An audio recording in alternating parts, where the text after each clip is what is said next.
Welcome everyone out there watching. My name is Joel Larsen. I'm joined by Andres Petersen. We're going to take a look at Nordic Masters Round 2. Oh, yeah. Yeah, you're excited? I'm incredibly excited. So first round, we got to, wander around the room, get some good vibes, see what people have brought to this tournament. And in general, I'm just incredibly excited to see this as a fresh format. We just had some bans this Monday, so this is going to be the absolute first paper tournament. And we're on the first row. We're just here to enjoy. It's going to be fantastic. I'm glad to be back and joined by you. We're going to watch two players play in just a moment. Absolutely. So we see a mulligan on the 4-color glimpse side. Seems like the Rule Breach deck has kept his opening hand. Yep. See a couple lands here. I see Wave Sifter. I also see the Euro Shopper Wave Sifter. Yeah, that's actually a good analogy, because in a deck like that, you want a critical mass of the same effect. So you're going to be playing some, on paper, suboptimal versions of that same effect, but it's going to add to the critical mass. And here we see the pre-game reveal of the Devourer, which just adds a little bit of more consistency to the deck. Got a little ahead of himself there. Never mind. Sorry, go ahead. I thought Bot had to put a card back on the top. Yeah. But yeah. So players know what's going on here. We are only trying to to talk about what we see here. So what's happening now? He's starting to look at his top 4 cards, right? Yep. And this adds some consistency in what way? Because this is basically, you can set up the top of your deck. You can leave one of those cards there if you want. And the thing about that 7-drop is also it can imprint to the Ugin's Labyrinth, so it kind of plays double duty, even triple duty, because that card is a serviceable 7-drop in the mid-game as well, basically a Vindicate on a stick. Yeah, fantastic addition to having Ancient Stirrings, and especially since you don't have to spend any mana to use it on the first turn, right? In this very explosive Eldrazi or Colorless decks, you don't have the chance really to run stuff like Ponder, Preordain, that is true. Consider, whatever. So getting to set up your starting hand and having the most explosive turn possible, I mean, it's hugely it checks a lot of boxes. You need enough 7+ drops to make Ugin's Labyrinth reliable. You're in the market for any deck manipulation, especially when it doesn't cost mana. So I really like that. That and Ancient Stirrings combined just makes the deck play so consistently, and I expect that's going to be a major player in this metagame. Yeah. So what are you thinking as Nikolaus now? I mean, you probably don't know what John is playing unless you've seen him play in your round. Yeah. You see, I don't know, some kind of team, or like are you thinking are you playing elementals perhaps? Yeah, when my opponent starts with Jeskai Charm into Stomping Rounds, I'm thinking the card Omnath right away. But now, which he does have in his deck. Yeah, that is true. Omnath, traditionally, when Yorion was legal, that was a tier 1 deck of the format. These days, kind of a niche option. Yeah. But here we see the Evoke of, and now the jig is kind of up. Yeah. So actually a good point. We're playing with closed deck lists for the players. Only we have access to the deck list. So players have to, acquire their information as the game progresses, and we have the luxury of knowing what's going on here as Seasoned Pyromancer hits the stack. Yeah, fantastic card here for John, also going first, feeling like he has the time to do it. I mean, obviously didn't have another play, but managed to get another permanent, cycle out one of those kind of overflowing lands, and you don't really need that many more permanents to start going off here, I think. That is true. We're up to 4 non-land permanents on Jan's side of the table here. And even the lands get shuffled in too, so we're up to 7 against 3 permanents. Oh, wow. Yeah. Okay, so that's the way to create the disparity, is basically my deck is full of permanents, and the chances are my opponent is not, so I'm going to have the advantage just by default, right? Absolutely. Okay, so we see an imprinted Emrakul here to cast a 4-mana Eldrazi, searching up a land. Yeah, of course. It searches for an untapped land. You can kick it for 2 more colorless, but only 4 mana available for Nikolaus, so not this time, maybe next time. This is, as I mentioned in the deck tech, this is like a good bridge to your actual power plays, right? Yeah. Ramping 2 mana is huge. You go from 4 to 7 this way if you can make your next land drop. And 7 represents, the Devourer, some All This Dust, and various stuff here. Yeah, basically an explosive vegetation with a body and a kicker. Oh, yeah, for sure. And but I don't think Nikolaus is too happy about how this game has played out so far. I mean, he was on the draw. Yep. He didn't have any of his 2 mana tapping lands in the first 2 turns, so his first play is on turn 3. Mm-hmm. And Actually, we see Ardent play from John Reinboot. Are you going to go for it, you think? Does he have enough permanents? I think this could be time to go for it. Let's spin it, baby. Yeah, Let's definitely. spin it. This is what we're here for. This is why we picked out the match. We want to see this. So Ardent Plea, remember, boom. Violent Outburst is a banned card these days, so we only have access to sorcery speed Cascaders, but this will be fine. And he's probably the fastest one to do that I've ever seen. People are usually very, like when they play Living End, they're kind of slow, but that guy was just fast. Yeah, or you get tired of being slow and then you go fast and then you flip too many cards and the judge has to come over. Exactly. I've been there. But this guy's dialed in. Fast flick all the way to Glimpse of Tomorrow. This is going to be exciting. So basically we have 8 permanents on the 4-color Glimpse side. Good thing for Nikolaus that he actually managed to get 2 extra permanents out at least, but I don't think his deck is very well equipped to actually doing this unless we can get down to a weird position where there's like an Emrakul and an Ulamog on the other side. It is possible. It is possible, if right? the Glimpse deck, by the way, I think it was 9, because the Ardent Plea is an enchantment. I don't think this is in play actually because the Cascade results first. Cascade is a cast trigger. You got it. Yeah, so that's maybe next time. Next time. Yeah, they showed it with tapping it, so I should have known. Yeah, definitely. So 8 permanents now looking to enter. Hold on. Actually, it seems like we were a little bit mistaken about Glimpse. It seems like if you compare it with Warp World, it does seem like you only actually shuffle in your own things. It looks like it's not a symmetric effect, but so I guess that makes things a little bit better. So all right. Okay, this is juicy. It's very juicy because as you talked about the Demir card, you can kind of flash back your already cast Glimpse, right? Yeah. Yeah. So the non-land permanents, the non-permanents gets being put on the bottom here. As you mentioned, we have the Forager that can recast Glimpse. I think it's going to start off by triggering his battle, basically, and flip 2 cards, choose one to put into his hand, and the other one to cast. Of course, he goes with the Wave Sifter first to get 2 extra permanents, so if it does hit another Glimpse, he has 2 on the bottom, so it's quite unlikely. Well, I guess that kind of counts. There's a little bit of when you put your triggers onto the stack, you want to put those on the stack first that you want to resolve last. So there's a little bit of expertise on how to actually execute this deck, especially in paper when you have to, for sure, explain your opponent what's going on here. But we also have judges at the table, so I'm sure everything is going to be fine here. I'm mainly saying it's a bit complicated for the casual for sure Glimpse of Tomorrow enjoyer. Yeah, I think the thing you have to think about basically is that every trigger that creates more permanents you want to start with. Yep. And then you do everything else, because everything else basically means that you can hit another Glimpse and do it again. Yep. So I think that's what we're starting with. And then we're gonna have now we have the Season Pyromancer triggering, creating 2 more tokens, and now finally we have the Forger that's gonna recast the Glimpse. Yep. And this is usually important that this was hit, because on his last Glimpse, he actually put 2 Glimpses on the bottom. Yeah. So being able to shuffle them back in and not having them on the bottom. Yep. That is a good point. For that card the Forager to matter, we actually okay, I see.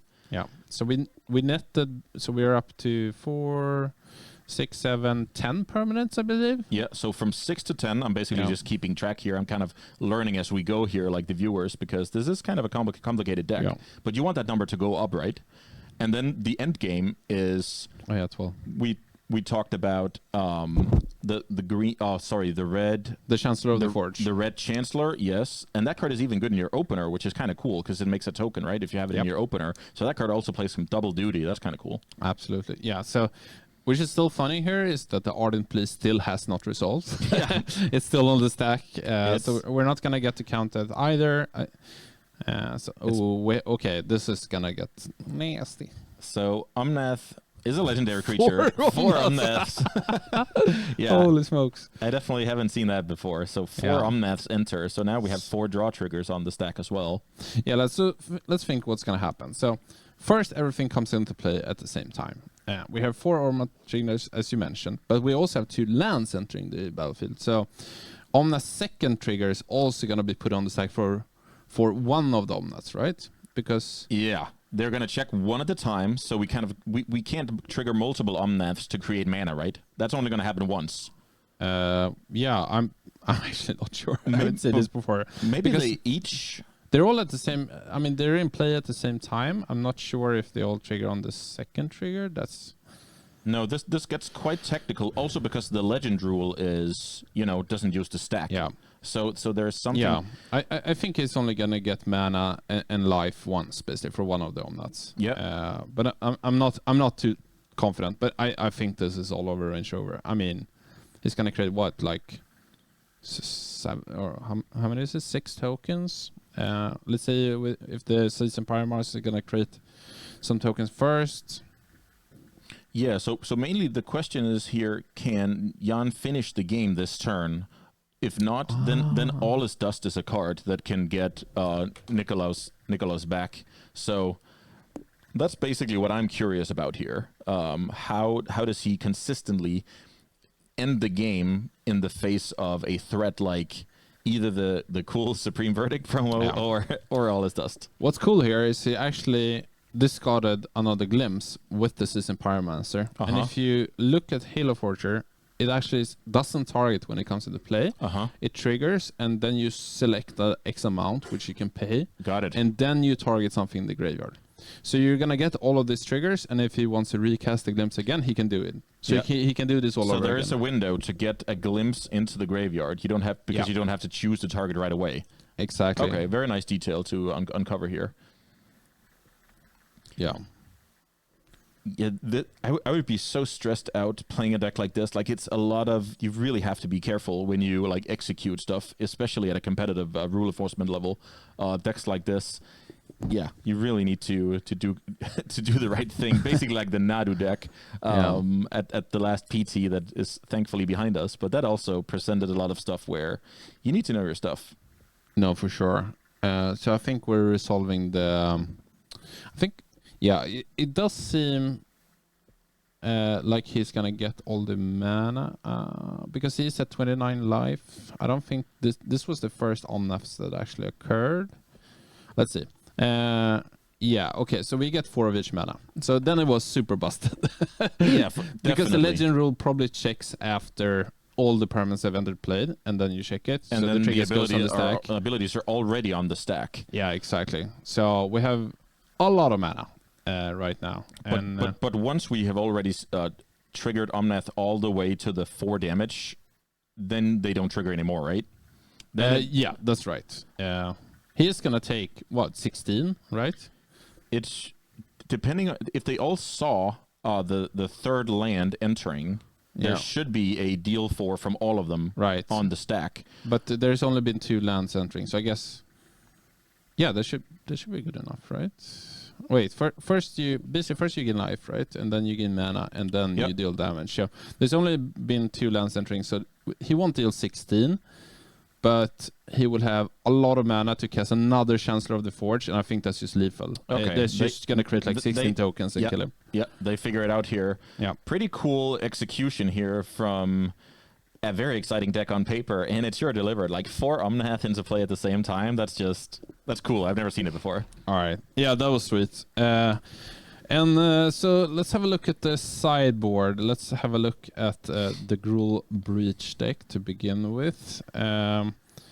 Let's see, what can he actually take in to stop his opponent? Yeah, so actually we have some cool cards here from formats that I love to play a lot, like Legacy and Vintage. We have Trinisphere and Vexing Bauble here. So those cards are just automatically good against 0 mana stuff, which Cascade into a free spell is. So Trinisphere will make cascading into a Glimpse a 6 mana play, while Vexing Bauble will make it impossible to even cast a 0. Well, you can, but it will get countered, right? Yeah, absolutely. So that's going to be, if that is a known entity that these decks will bring in Trinisphere and sometimes Vexing Bauble, then Jan has to, account for that during sideboarding. So I'm actually quite curious to see what Jan has to upgrade here to basically, he's going to make his deck slightly worse, but he's going to have answers to the Haymakers. And it looks like he came prepared with various disenchant effects here. Yeah, he has 2 Force of Vigor. Basically, his sideboard is 1 Baseo, 2 Force of Vigor, 2 Foundation Breaker, some Obsidian Charmos, 3 of them. Yep. Then we have the Third Time Raveler against the control decks, but also, honestly, it solves Trinisphere in a way. It does, yeah. You can go like Teferi, take it up past the turn, then bounce the Trinisphere when you're trying to go off the following turn. but it can die in the meantime, so I wouldn't say it's that reliable. So I would guess the first 5 disenchant cards come in, so you sacrifice some power, but you actually have answers for, stuff you can't beat. So these sideboarded games, I know you like to play grindy decks like Jund and stuff back in the day. Sure. What's like the dynamic here for decks after side, because they have to account for each other? What does that do with the dynamic? What does that do for the dynamic in your experience? So I mean, you were talking about this a little bit before, but you basically don't want to dilute your deck too much if you have a proactive game plan, right? And as you saw in the previous game, Glimpse of Tomorrow Cascade is a very proactive deck. It's gonna try to cascade with enough permanents. And then it's going to go off, basically. So the things you need is a cascade spell, and you need enough permanents, and you need lands. So if you dilute that with anything else that doesn't actually help your game plan, it's going to be harder, and you're going to be slower, less consistent, maybe have to mulligan more, who knows. Right? Yeah, for sure. So you need to think about that, and think about how strong your own game plan is versus how strong their sideboard cards is. Like Vex and Bubble, usually important to basically remove. So it's Trinosphere. What's tough about this is that they don't have each other's deck lists, so he doesn't actually know what to bring in. And the upside with like Teferi is basically that it kind of, it replaces itself. You can bounce like an Ardent Plea, you can bounce Shardless Angel, Seasoned Pyre Monster, you can bounce your opponent's creature. Like if you don't actually draw their Haymaker or a hit card or whatever, it actually replaces itself, while Force of Vigor, for example, can be dead in your hand. But that is a great point, that a card like Teferi is more well-rounded and actually serviceable in your own game plan, and the others are specialized anti-hate cards, right? Yeah, exactly. So pretty good point here, and I especially love to talk about the fact that these players are playing with close deck lists in a super fresh format, less than a week old. So I doubt any of these card choices are stock. So it's like an educated guess what to bring in. It did look like Jan for sure brought in some disenchant effects here, and for Nikolaus, we can also tell that if he knows what's important in the matchup, he will bring in Trinisphere and Vexing Bauble. I'm not sure about any of the other cards. And it also looked like he had some pretty easy cuts with the Coastal X returns. They don't look particularly nice. They're kind of targeting the more fast creature decks. So absolutely. Pretty standard stuff. And also, if John thinks about it, it's like, okay, your opponent's playing Rule Breach, but actually it's like an Eldrazi deck. They have a lot of colorless lands in their deck. They can't cast on any counter spells, obviously, because they're only red and green. So what kind of hate cards can your opponent have? Basically, what sideboard haymakers? And it kind of comes down to a lot of enchantments or artifacts. There's not a lot of things that can remove stuff in your opponent's graveyard. That's like a creature and stuff that's not too slow. Like you can start playing, I don't know, Scavenging Ooze, which is a modern card for... from 8 years ago or whatever. Jan can definitely narrow it down. But something I just thought about now, Obsidian Charmaw, which is usually a card you want against Tron-type decks, but are you really willing to be the quote-unquote control deck in the matchup? That's what I'm worried about. If you put Charmaws in the deck alongside 5 disenchant effects, how well does your deck function? But that's some of the stuff we already talked about. So I'm basically just curious to see it play out. Yeah, for sure. It's possible that it's okay if you start to glimpse and you glimpse again and you don't really pop off. But if you hit 2 Charmos on the way, you set your opponent back to the Stone Ages, basically. So but I don't think it should bring in, especially not on the play. On the draw, you can maybe start thinking about it, because then it's going to be a little bit harder to enable your own game plan, and your opponent's going to be a lot faster. That can definitely be some stuff here. Ancient Stirring starts off the game, and I didn't see which card. I think you got the 7-mana Eldrazi with which ponders. The Devourer. Okay, exactly. So the Trinisphere is an unknown entity, but it looks like it's actually going to enter the battlefield here. Ooh. The acceleration from Ugin's Labyrinth and the 7-drop in combination just... Wow, this is new for Modern. Like, Ugin's Labyrinth is such a great card. Usually, we're only used to seeing these in Legacy with, like, Ancient Tomb. But now, turn 2 Trinisphere is in Modern. It's real. Yeah, for sure. It's basically like a gemstone cavern, you know. But it always works, and it's not legendary. It also gives 2 mana. No, it's kind of insane in this deck, honestly. It's one of the... So here's an important part where you can actually not play this Evoke. Because you actually cast it from your hand. It's not an activated ability. So actually the Evoke also costs 3. So John is in a bit of a pickle here. I can't see any disenchant effects in in his hand, and and since this transfer came down on turn 2, wow. Okay. So the thing is, now Vexing Bauble, this is kind of cool because this is my wheelhouse here from Vintage.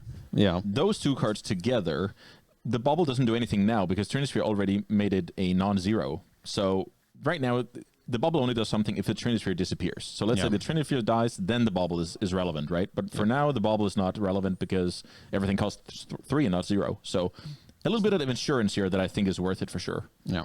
Funny thing with Transfer is that it's still possible to go off, I think. I mean, but you have to do it when you have 6 mana. Because if you can cast your first Glimpse and you hit some Omnas on the way, I mean, it's not impossible to continue going. It's not impossible to go off, but you will be heavily taxed, Oh, for sure. And then maybe the games get a bit more grindy. You have some permanence, but you have to pass the turn, and then maybe all this dust can clean up. So that dynamic is going to be exciting. What's interesting is as soon as he calls the bubble, John actually drew one of his disenchanted effects. So this redundancy, quite important. Yeah, great I wonder point. what he's going to go for here. Okay, interesting. He went for the Trainer Sphere. Yeah. I kind of hoped he would go for the bubble, honestly. I don't think the Trainer Sphere is really that... What's the pros and cons here of those 2, in your opinion? So basically, Transfer makes it harder, right, to put more permanence on the battlefield for less mana, and that's basically only goes with his evoke cards, like Waveshifter, for example. But the Glimpse deck is already constructed in a way where you don't really have any cards that cost 2/1, because then you will literally hit them off your cascade spells, right? So the other cards in your deck actually doesn't get slowed down, but the Vexing Bubble actually turns your entire game plan off forever. Like, you can't actually do anything about it. I like that. It's basically saying Trinisphere is not really a taxing card against your deck because of how you built your deck with a Cascade card. It's basically just shuts off zeros, and Bubble also does that. Yeah. And now maybe your opponent can play, Ancient Stirring, like multi-spell better with the Trinisphere off the table. So I definitely like that that's at least a decision you have to make. Yeah. There's also some small thing here that with Vexing Bubble on the battlefield, you need to pay 4 mana for your Force of Vigor, which maybe would have been a 3 mana play with Trinisphere in play. Yeah. But when you have your 4th land, I guess it doesn't matter that much. But while that is going on, the One Ring has entered the show here, which is probably I would imagine it's one of the best cards in Modern. For sure. It's just for this matchup, it's basically just a flow of cards. But yeah, that card can really do it all. I'm pretty excited to see. Here we have it. Okay. Through the Bridge, and what do we put in play? We're putting into play the new Ulamog, which this is the Madness Ulamog. It is not. There's a Madness Emrakul. Maybe you can. Right. Sure. I'm not too familiar with this new promo. That's all good. Modern Horizons 3 is one hell of a set. So I said the Ulamog the Defiler, perhaps the 7/7. Ulamog the Defiler, yeah. All right. Huge annihilation here, and Nikolaus has even the score here through the breach. When I played at GPs 10 years ago, Through the Breach Emrakul was kind of a niche deck you could pick up from time to time. It's kind of cool that even aged into a tier 1 option.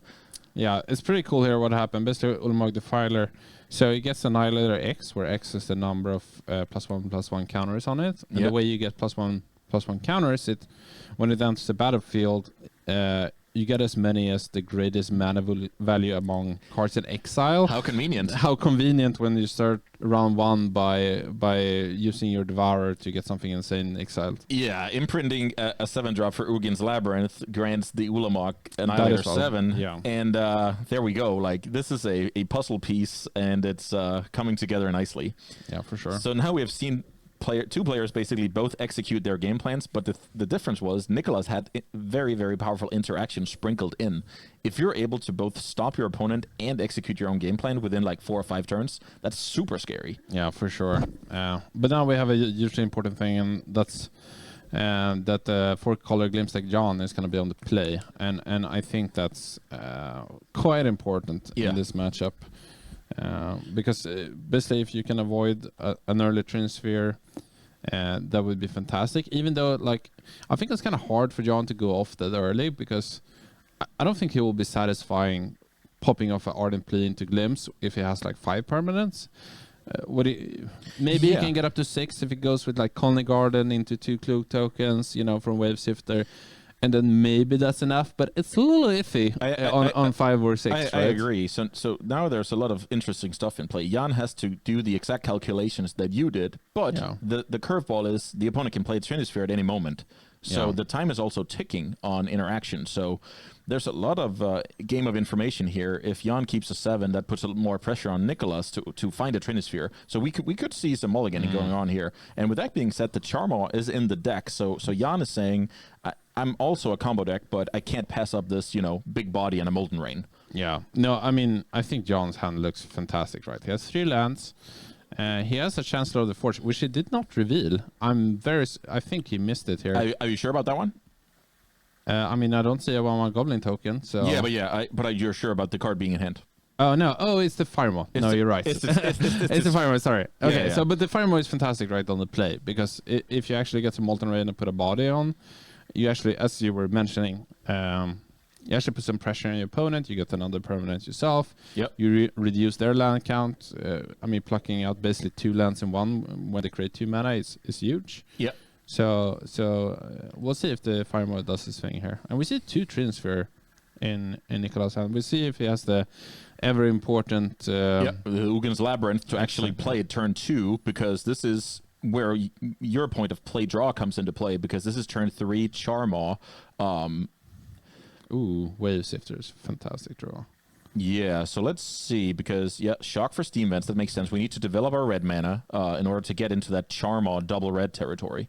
Yeah. But now we're also building permanents for when a Cascader shows up. I'm actually surprised he didn't take a green red land on turn 1 with his fetch land. Okay. Because I didn't see if he had a second red source in his hand. Let's see if there's a third land.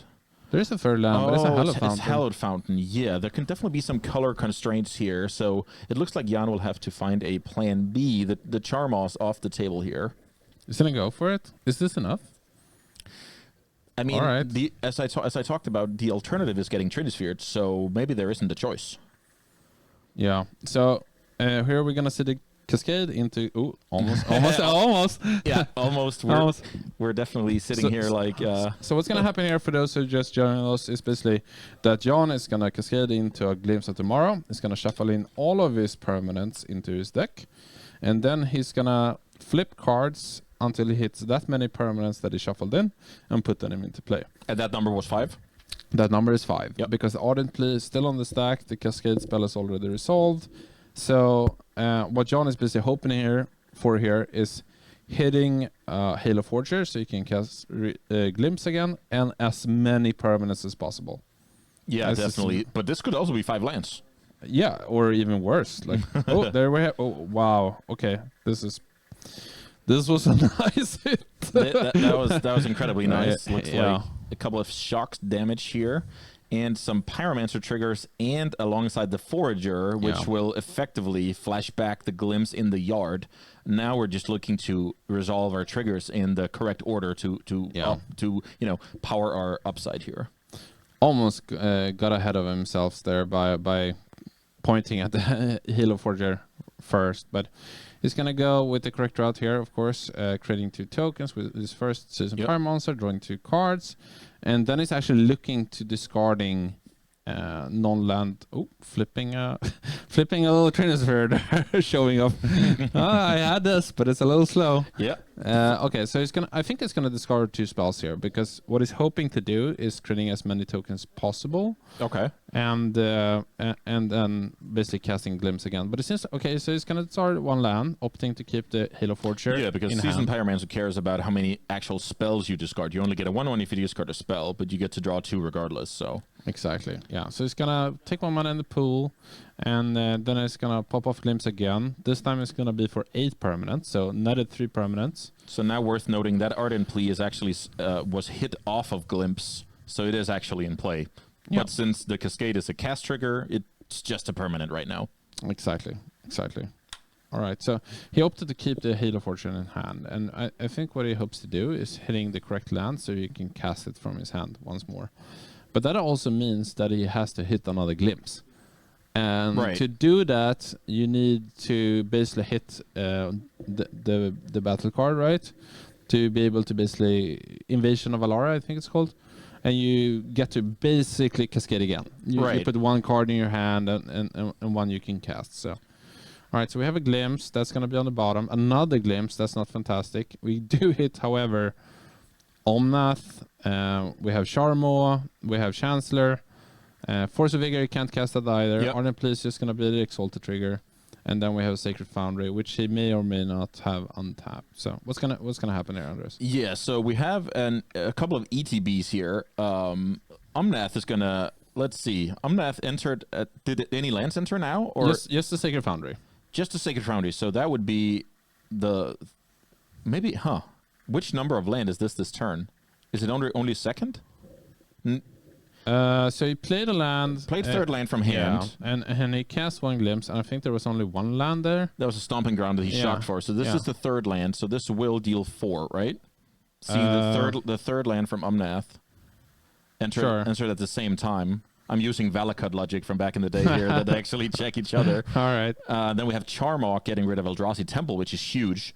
And then we have the Chancellor, which I'm actually not sure about. Yeah, it's going to create X amount of tokens where X is the number of creatures he has in play. Perfect. And they have haste. He has haste, not haste himself. Gonna pop in for 3 damage. And here the wheels kind of stopped turning. But as I mentioned previously, if you go for less permanence, you actually hit a Sharmo with a bunch of big dudes. I mean, maybe it's just enough. Sometimes passing the turn is no big deal. A card like All This Dust, if this was a bit later, could have been a catastrophe here.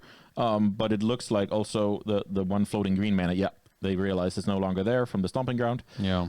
So now the Eldrazi Breach deck has 3 mana at its disposal, a couple of Pain Lands, even a Talisman. And it looks like Nikolaus had to pass the turn here reluctantly. Yeah, he could have casted a Trinosphere, opted not to. I think at this point it's just hurting him more than it's actually helping him. Yeah, that makes a lot of sense. And how much damage we have? Is this lethal? It's 9, 12, 15? Unclear about the life total from the last turn, because I think some damage was dealt last turn. Absolutely. Hasty Goblins, and I think an Omnath trigger, but I mean, I could be wrong about that one. Yeah, I think it actually only sees the triggers that it's seen itself. Okay, so there we have the handshake. General is our winner. There's the handshake. Basically winning on turn 3. I mean, his opponent didn't scoop, but the game was over. Yeah, definitely. Creating a big enough board state that the game is over in a second, not right now. We actually saw that game 1, right? Game 1, the game ended on the spot, where this game, there was actually one more draw step, but it was too early in the game. And what I especially liked, that you nailed the importance of play draw. So pretty standard stuff. So with that being said, I think we're gonna turn over to some of our sponsors, perhaps. Okay. Or we'll be back at least for the next round, and we're gonna see Will and the big master himself, Will and the big boss Simon. And the big boss Simon back in the seats. Back in the seats. So thanks for watching with us, guys. We'll be back soon for round 3.